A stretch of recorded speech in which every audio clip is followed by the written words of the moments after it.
सबसे पहले परमात्मा का संदेश देने वाला भारत आज हजारों प्रकार की पूजा पद्धतियों में अलग अलग दायरों में सिमट गया है।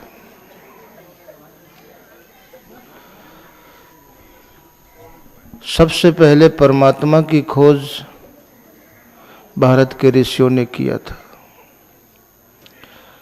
आप लोगों ने समाचारों में सुना भी होगा कि गॉड पार्टिकल की खोज कई वैज्ञानिकों ने मिलकर की। वर्षों खोज करते रहे, अब पाया है। मतलब सबसे छोटा तत्व, सबसे छोटा कण,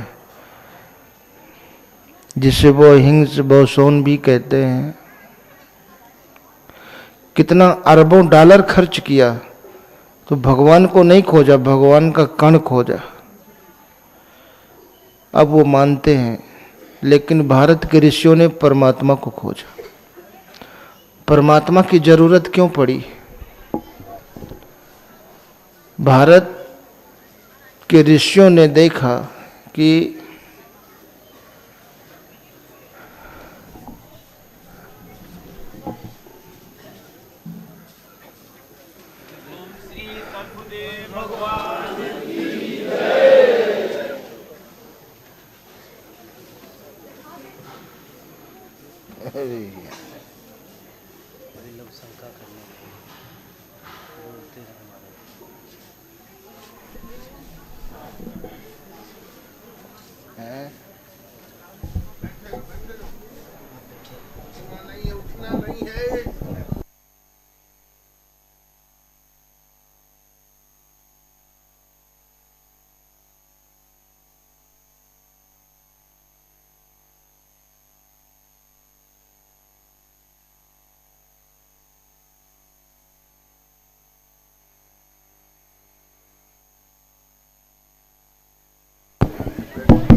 मानव जीवन में उपयोग आने वाली हर महत्वपूर्ण वस्तु की खोज भारत के ऋषियों ने किया था। ये देश ऋषियों का देश है। इस देश की संस्कृति का निर्माण ऋषियों ने किया था, और जब तक वो संस्कृति इस देश में थी तब तक भारत पूरी तरह सुरक्षित, पूरे विश्व में इससे श्रेष्ठ कोई संस्कृति नहीं थी। इस बात को विश्व के प्रत्येक राष्ट्र ने स्वीकार किया और मुक्त कंठ से भारत की तारीफ की।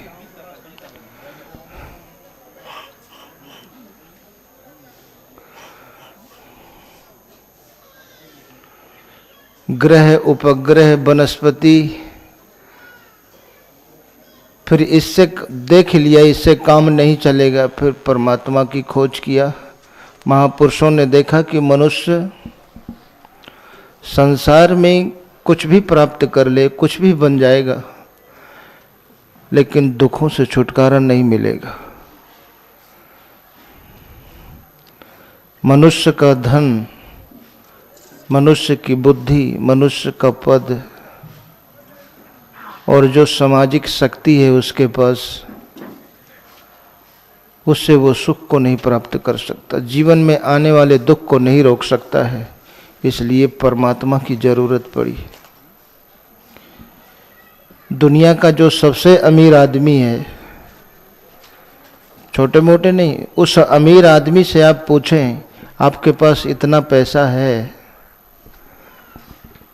क्या आप जैसा जीवन चाहते हैं जी रहे हैं?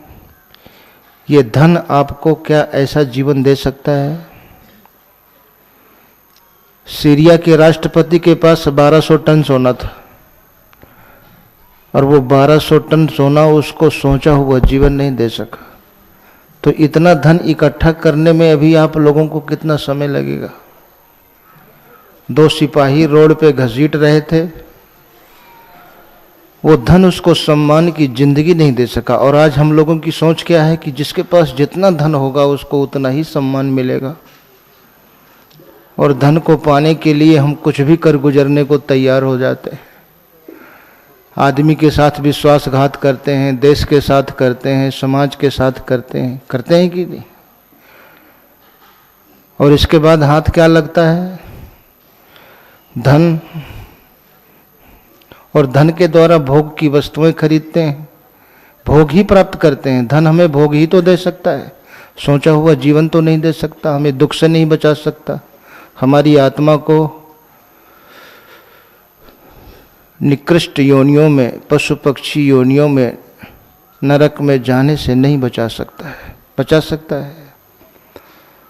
तो वर्तमान में जो हमें प्राप्त है उसका प्रभाव हमें दिखाई दे रहा है कि उससे हम जीवन में आने वाले दुख को नहीं रोक सकते हैं, जीवन में आने वाले अपमान को नहीं रोक सकते हैं। क्या गद्दाफी रोक पाया? क्या वो अपने जीवन में अपमानित होना चाहता था? क्या आप लोग अपमानित होना चाहते हैं? लेकिन जो आपने अर्जित किया है, क्या वो आपके जीवन को अपमानित होने से बचा सकता है? इसलिए ऋषियों ने देखा कि मनुष्य सम्मान के लिए परेशान है, तो उन्होंने रास्ता खोजा, परमात्मा की खोज की।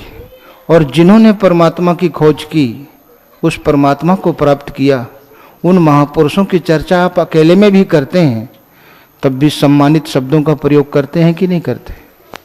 ये तो कभी नहीं कहते कि राम गया था, कृष्ण गया था। रात भर जाग करके उन्हें अपनी श्रद्धा और सम्मान देते हैं कि नहीं? हरे रामा हरे कृष्णा का संकीर्तन करते हैं। तो जिसने अपने मन को परमात्मा से जोड़ने में सफलता पाई, जब तक मानव जाति रहेगी तब तक उसका सम्मान रहेगा। तो सम्मान का भी रास्ता, आपका सम्मान, आपकी उपलब्धि हमेशा रहे, यह रास्ता भारत के ऋषियों ने दिया था। और आप पूरा विश्व एक मनु की संतान है। एशिया वाले उनको मनु कहते हैं, यूरोप वाले उनको आदम कहते हैं। अरब, यूरोप, आदम की संतान होने से ही तो आप आदमी कहलाते हैं। कहते हैं अपने को आदमी की नहीं कहते, यह आदम शब्द से ही आदमी की उत्पत्ति हुई। तो उन महापुरुषों ने हमें संदेश क्या दिया? आज देखिए, अरबों रुपए की लेबोरेटरी बना करके महापुरुषों ने, ऋषियों ने जिस वनस्पति को जिस रोग के लिए निर्धारित किया, आज लाखों वर्ष बाद वो वनस्पति उसी रोग में काम करती। लेबोरेटरी में टेस्ट करके आप लोग वही गुण पाते हैं, और उन्होंने कोई लेबोरेटरी नहीं बनाई थी। अरबों डॉलर खर्च करके भगवान के कण खोज पाए हैं आज विदेशी वैज्ञानिक। गॉड पार्टिकल खोजा ना, अभी सुना होगा आप लोगों ने। कितने डॉलर? 75,000 कितने लाख डॉलर, क्या अरब डॉलर खर्च हुआ था उसमें, और इस रिजल्ट पे पहुंचे। और ऋषियों ने कुछ भी खर्च नहीं कराया। चंद्र ग्रह की खोज कर लिया, सूर्य ग्रह की खोज कर ली, बृहस्पति ग्रह की खोज की। जिस ऋषि ने जिस ग्रह की खोज किया, आज आप लोग उन ग्रहों को उन्हीं ऋषियों के नाम से जानते हैं कि नहीं? असुरों के गुरु शुक्राचार्य ने शुक्र ग्रह की खोज किया। देवताओं के गुरु बृहस्पति ने बृहस्पति ग्रह की खोज की। अत्रि ऋषि के पुत्र चंद्रमा ने चंद्र ग्रह की खोज किया। उन्हीं के नाम से जानते हैं कि नहीं? जिस ऋषि ने जिस। और आज कितना रुपए खर्च कर रहे हैं ये लोग? अरबों अरबों डॉलर उपग्रह बना के छोड़ रहे हैं, कहीं कुछ खोज रहे हैं, कहीं कुछ। वो खोज के पहले ही रख दिया। इसलिए इस खोज का नाम विदेशी लोग क्या देते हैं? रिसर्च। री माने दोबारा, एक बार हो चुकी है, अब दोबारा कर रहे हैं। रिचार्ज, रिसर्च, दोबारा खोज हो रही है। और उस भारतीय ऋषियों की सत्यता को आज ये लोग खोज करके प्रमाणित कर रहे हैं कि हाँ, ये खोज सत्य है। इसी प्रकार महापुरुषों ने, जो आदि मानव थे मनु महाराज, उन्होंने अपनी संतानों को अपने जीवन से जो संदेश दिया, उस संदेश को आज हम लोग खो चुके हैं। उन्होंने अपने जीवन से क्या संदेश दिया? हमें किसका भजन करना चाहिए? हर बच्चा अपने माँ बाप से ही तो कुछ सीखता है। अगर पिता कह देता है ये पड़ोसी बहुत खतरनाक है, तो वो जिंदगी भर पड़ोसी से सावधान रहता है कि नहीं? पिता जो है जिस जिसके लिए हिंट करके विदा होते हैं, लड़का जिंदगी भर सावधानी बरतता है। लेकिन हमारे जो आदि पूर्वज महाराज मनु ने जो हिंट किया, उस पर हम लोग कायम नहीं रह पाए और इसी से हम बिखरते चले गए, टूटते चले गए और आज छोटे छोटे दायरों में सिमट गए, एक दूसरे के कट्टर शत्रु हो गए। महाराज मनु जब चौथापन आया तो जबरदस्ती अपने बच्चों को राज्य दे दिया। हृदय बहुत दुख लाग, भवन बसत भा चौथपन, भयो न विषय विराग, भवन बसत भा चौथपन। बहुत दुख हुआ। आजकल तो लड़के जहां बड़े होते हैं तो जबरदस्ती पापा से मलकियत छीन लेते हैं, धक्का दे के बाहर कर देते हैं। और उस समय मनु महाराज दे रहे थे और लड़के ले नहीं रहे थे। तो बरबस राज नृपहि सुत दीन्हा, आप गवन बन तपहित कीन्हा। और भजन करने लगे तो उनके सामने विधि हर हर तप देखी अपारा, मनु समीप आए बहुबारा, मांगहु बर बहु भांत लुभाए, परम धीर नहीं चलहि चलाए। ब्रह्मा विष्णु शंकर एक बार नहीं लाखों बार उनके सामने आए और उनकी तरफ देखा ही नहीं। तो अपनी संतानों को अपने जीवन से वो क्या संदेश देना चाहते थे? आपको किसकी शरण जाना है, किसकी आराधना करनी है, किससे मांगना है और किससे आपका कल्याण होगा। अगर इनसे कल्याण होता तो ये अवश्य, जब वो वर मांगने के लिए कह रहे थे तो मांगते। लेकिन जिस समय की उनको प्रतीक्षा थी, जब वो समय आया तो मृतक जियावन गिरा सुहाई, श्रवण रंध भय उर जब आई, हष्ट पृष्ठ तन भय सुआए, मानव हो वहीं भवनते आए।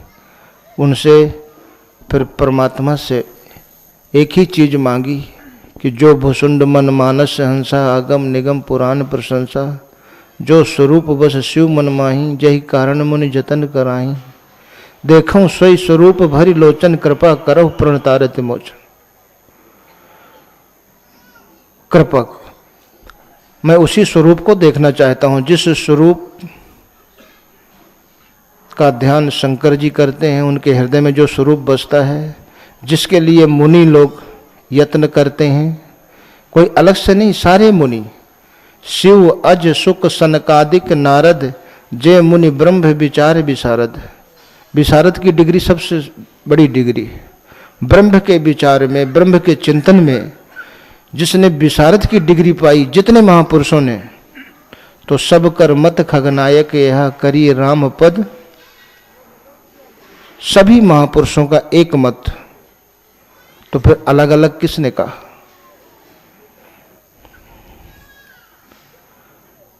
महाराज मनु जिनकी आप संतान हैं, उन्हीं का तो समर्थन सबने किया। और ब्रह्मा विष्णु महेश हजारों बार उनके सामने आए, कहीं किसी से कुछ मांगा ही नहीं। और इस सिद्धांत को यदि आज सब लोग आज तक बनाए रखते तो आज बिखराव आता, आज भारत टूटता? कभी नहीं टूटता।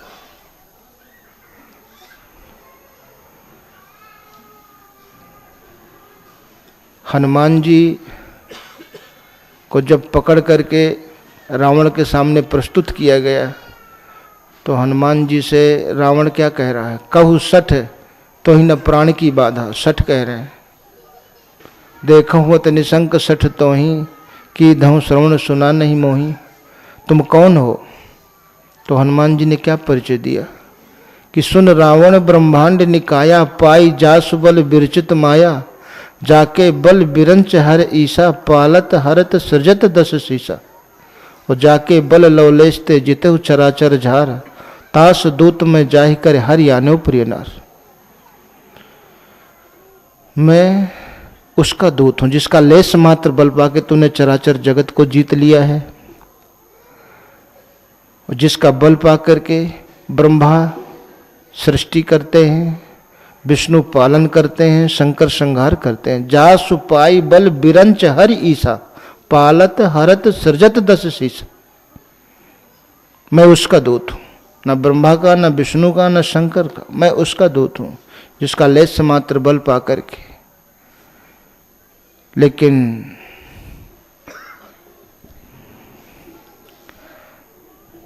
इससे सबसे बड़ा लाभ परमात्मा को खोजने के लिए कहीं जाना नहीं है, कहीं भटकना नहीं है। परमात्मा जिसकी खोज भारत के ऋषियों ने सर्वप्रथम की, जिससे मनुष्य का परम कल्याण संभव है, उसे कहीं खोजने की जरूरत नहीं है। वो आपके हृदय में निवास करता है। लेकिन आप जिस गांव में रहते हैं, जिस मोहल्ले में, जिस शहर में, जिस जिले में, कितने ऐसे लोग होंगे जो एक परमात्मा के उपासक होंगे। ये भारत का सिद्धांत था, और भारत के इस सिद्धांत को जिसने भी अपनाया वो संगठित होता चला गया, और भारत अपने मूल सिद्धांत से भटक कर बिखरता चला गया। इस सिद्धांत को ईसा मसीह ने अपनाया। आज वर्ल्ड में 4.5 अरब आबादी है उनकी। इस सिद्धांत को मोहम्मद साहब ने अपनाया कि परमात्मा एक है, वही सत्य है। 3.5 अरब हो गए 1500 साल में।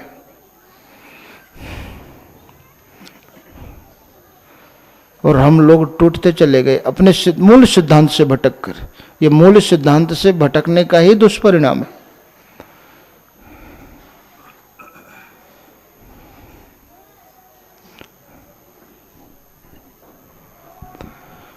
और यदि हम ऐसा करते हैं, कोई ऐसा व्यक्ति है जो अपना कल्याण नहीं चाहता है? सभी तो चाहते हैं। आप सभी लोग अपने कल्याण के लिए ही आए हैं। तीर्थ स्थानों में अपने कल्याण के लिए जाते हैं। जो भी कर्म करते हैं वो भी अपने कल्याण के लिए ही करते हैं। लेकिन पूरी लंका में भगवान की एक भक्त थी, त्रिजटा। त्रिजटा नाम राक्षसी एका, राम चरण रति निपुण विवेक। राम के चरणों में वो रति निपुण थी, वो विवेकवान थी। और भगवान ने ऐसे भक्त को अनेकों अनिष्टों से बचाया और बचाते हैं। क्या आप अपने जीवन में अनिष्ट चाहते हैं? कोई भी चाहता है? सभी अपना कल्याण चाहते हैं। सारी राक्षसियां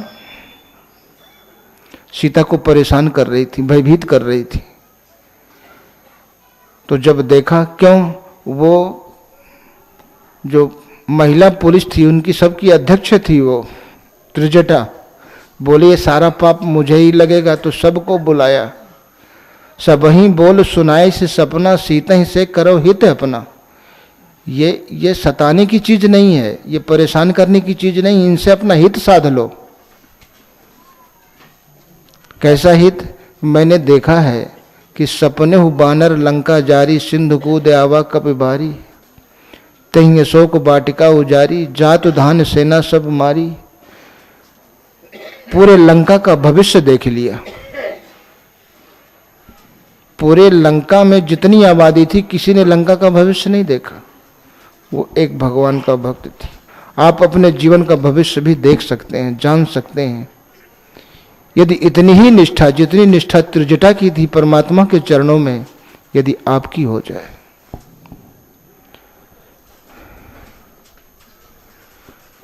और वो अगर और राक्षसियों की तरह सीता को सताती तो उसका भी अनिष्ट होता। स्वयं अनिष्ट से बची और जितनी राक्षसियां सीता को सता रही थी, परेशान कर रही थी, उनको भी अनिष्ट से बचाया, क्योंकि भगवान ने उसे पहले ही सचेत कर दिया, सीता से प्रेम करो, इससे प्रेम करके अपना हित साध लो। और ऐसा ही किया। भरत अपने ननिहाल में थे और इधर अयोध्या में अनर्थ शुरू हो गया। वहां भरत को मालूम हो गया, आप लोग यहां बैठे हैं, घर में क्या हो रहा है, कुछ नहीं।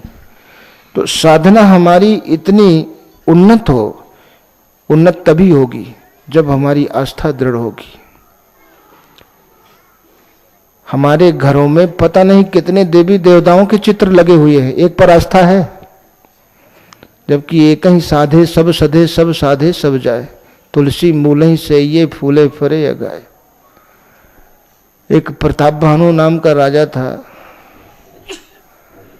और उसने ये विचार किया कि मुझे युद्ध में कोई न जीते, 100 कल्पों तक मेरा राज्य हो, मैं अजर अमर हो जाऊं। तो एक कपट मुनि मिल गया।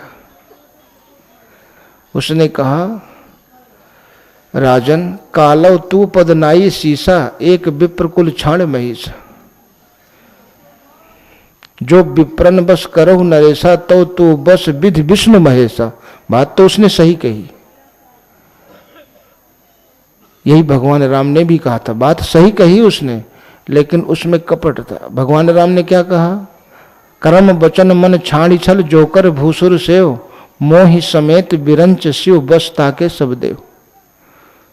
सारे देवता, स्वयं मैं परमात्मा, ब्रह्मा विष्णु महेश, 33 करोड़ देवता उसके बस में हो जाएंगे।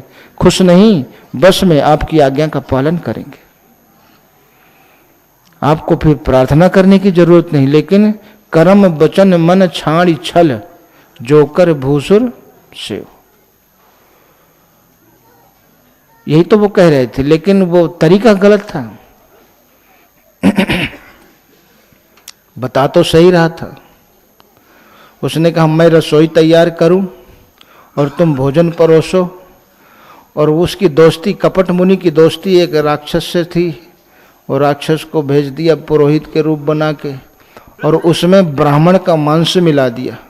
विविध मर्गन करे आमिष राधा, तिनमह विप्र मांस खल। तो परसन लगे जब ही महिपाला, भय आकाश बाड़ी तही काला। अगर वो महापुरुष लोग उस खाने को खा लेते तो अनिष्ट होता कि नहीं, कुछ उनको पता ही नहीं था, और भगवान ने उनको अनिष्टों से बचाया। आकाशवाणी दे बोले, हाय बड़ी हान अन्य जन खाओ, विप्र बंद उठ उठ ग्रह जाओ। बहुत हान है, इसको छूना मत। तो परमात्मा जिसका निवास आपके हृदय में है, जो आपके हर विचार का साक्षी है, यदि मन क्रम वचन से आप उस हृदयस्थ ईश्वर की शरण में गए और विचार करके देखिए अंदर से, केवल आप डॉक्टर के पास गए, दवा का नाम सुन लिया और रट भी लिया, तब भी आप निरोग नहीं हो सकते। हो सकते हैं जब तक उसका सेवन नहीं करेंगे। इसलिए हमें बार बार सुनने की जरूरत पड़ती है। अगर उसको आप हृदय में क्रिया रूप दे दें तो फिर अंदर से ही, बाहर जो सदगुरु का स्वरूप है वो अंदर से आपके आत्मा से अभिन्न होकर के खड़े हो जाएंगे, आपका मार्गदर्शन करेंगे, हर प्रकार के अनिष्टों से सुरक्षित रखते हुए आपको अपनी मंजिल तक पहुंचा देंगे। लोक लाहु परलोक निभाओ।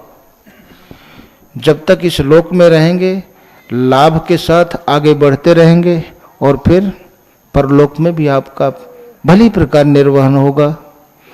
आपका वर्तमान भी सुरक्षित हो जाएगा, भविष्य भी सुरक्षित हो जाएगा।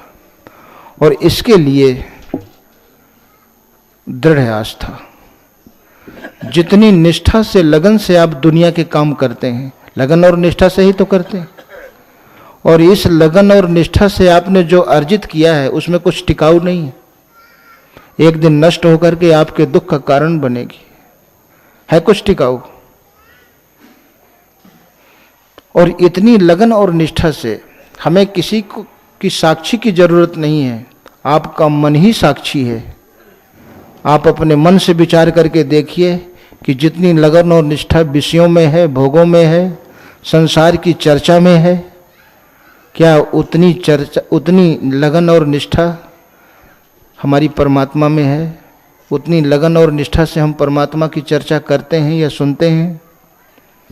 हमारी दिनचर्या में हर चीज शामिल है, लेकिन भगवान की चर्चा और सेवा शामिल है? नहीं है। इसलिए सेवक सेव्य भाव बिन भाव न तरी औरगार।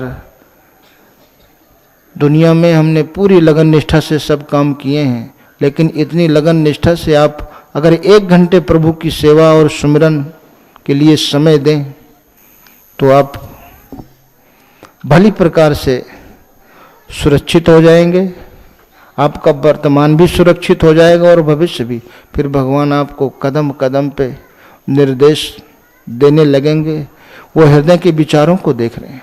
आप आधी रात में अकेले क्या सोच रहे हैं, परमात्मा वो भी सुन रहा है। जड़ भरत अकेले थे अपनी कुटिया पर, कोई नहीं था।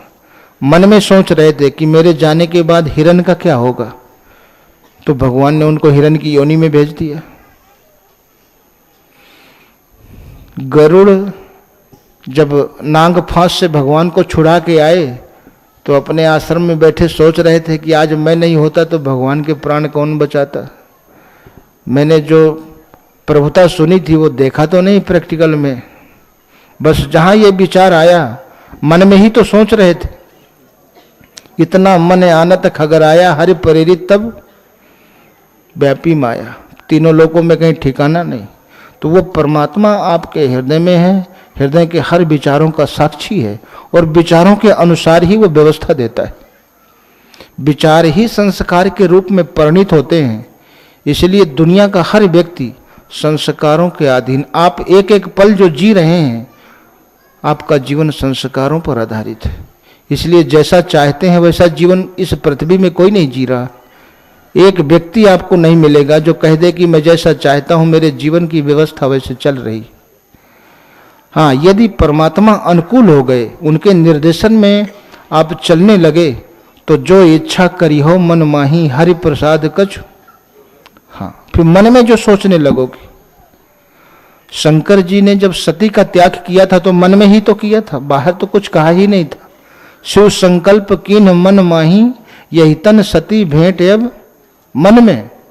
तो परमात्मा मन के संकल्प को सुनता है, जो कोई नहीं सुन पाता, केवल वही सुनता है। और जब ऐसा संकल्प शंकर जी ने किया तो साधु साधु तब ब्रह्म बखाना, तुम बिन अस्मरण करई को आना। आप किसी से मन सावधान रहो, केवल अपने मन के विचारों से सावधान रहो। आप देखिए कि मेरे मन में जो विचार चल रहा है, मैं जो कर्म कर रहा हूं, ये परमात्मा की प्रसन्नता का कारण बनेगा या अप्रसन्नता का? ये परमात्मा से दूरी पैदा करेगा या उससे पास ले जाएगा?